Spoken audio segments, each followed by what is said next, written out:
Dr. Allison Campolo, Tarrant County Democratic Party Chair, thank you so much for joining us. So let me ask you for your reaction to Governor Abbott's remarks yesterday when asked about the fetal heartbeat law and why it doesn't exempt rape and incest survivors. Yeah, were pretty surprising remarks, even for him. I think it really highlighted that I don't think he understands his own law.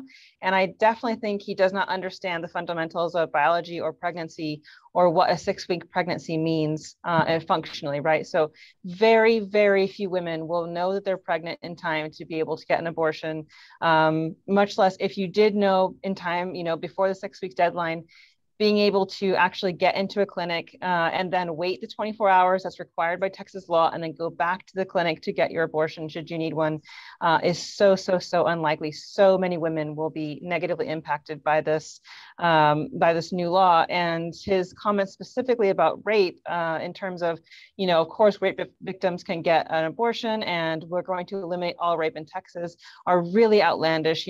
If this governor has been sitting on a plan to eliminate rape in Texas, why hasn't he done it? And further, I think in Texas, something like only a quarter of all accused rapists or suspected rapists have been prosecuted or arrested. This is not a solution at all. And you said it was surprising, and why is that? Because of because he's politically disciplined, or yes.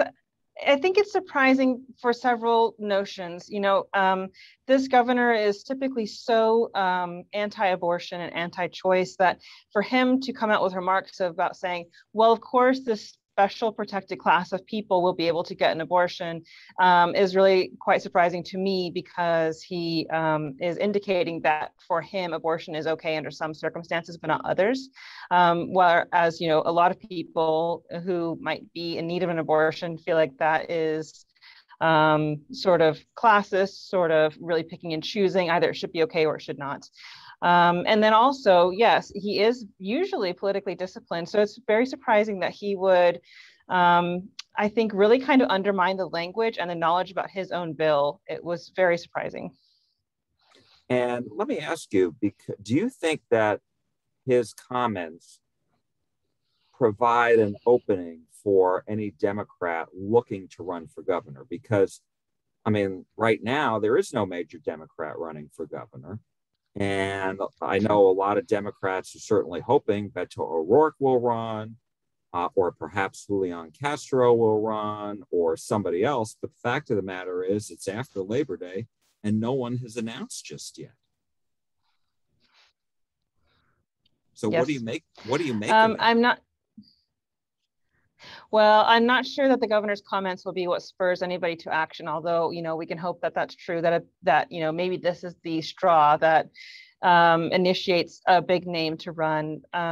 However, I think a lot of gubernatorial candidates may be waiting to see, and while redistricting doesn't necessarily affect the state of Texas, right, but it does affect a lot of the gameplay within Texas. And so it's possible some gubernatorial candidates are waiting for redistricting to finalize before jumping in the ring. And then, as you know, because of redistricting, this is changing a lot of our dates and timelines for filing for office and filing for the primary election. So I think there's a lot of things still up in the air that maybe some of these gubernatorial potential candidates are waiting to see what happens. But definitely, we Democrats here on the ground are hoping somebody jumps in very soon, for sure. I mean, isn't it a concern that, here we are, because it looks like to your point, I mean, it looks like, the filing deadline will be delayed, and then therefore the primary will be delayed, runoff will be delayed, but still, it takes time to raise money and, put together an organization, et cetera. You've run for office before, that. Yes, it does take time. And, so that's why we're hoping a candidate will jump in just as soon as possible, because you're absolutely right. None of this stuff can be done quickly. Fortunately, the folks that you mentioned, whether it be Beto or Julian, or even if it's going to be Matthew McConaughey, some of these people are already They've got a lot of name ID, which is great. And then like, especially like Beto with his Powered by People organization, some of them are already organizing statewide. So that might propel them if they do jump in the ring. But to your point, yes, we definitely hope somebody will jump in very soon because it takes a lot of time to be effective for sure. And to the governor's comments yesterday, I mean, did that anger you? Did that, I mean, what was the reaction among, Democrats you spoke with yesterday about it? It's enraging, and it has been enraging every day, especially since the laws were enacted on the first, ever since the Supreme Court decided not to step in on the second. And then again, for these comments to come down, and Governor Abbott wasn't alone in his kind of comments when he's saying things like, of course they have 6 whole weeks to get an abortion, and that couldn't be further from the truth. If you know anything about basic biology, and if you know anything about actually functionally trying to get an abortion in the state, this could not be further from the truth. And it is so enraging that our statewide highest office holders, many of them, not just Governor Abbott, are saying these kinds of things. They absolutely do not know what it's like to need an abortion, or to have to make these critical choices, or to not be able to get the healthcare you need. They are so out of touch with people on the ground and what people's lives are like. It is absolutely enraging, for sure. All right. Anything else that you'd like to say? I think that's it. All right. Dr. Allison Compolo, Tarrant County Democratic Party Chair. Thank you so much. Really appreciate it as always.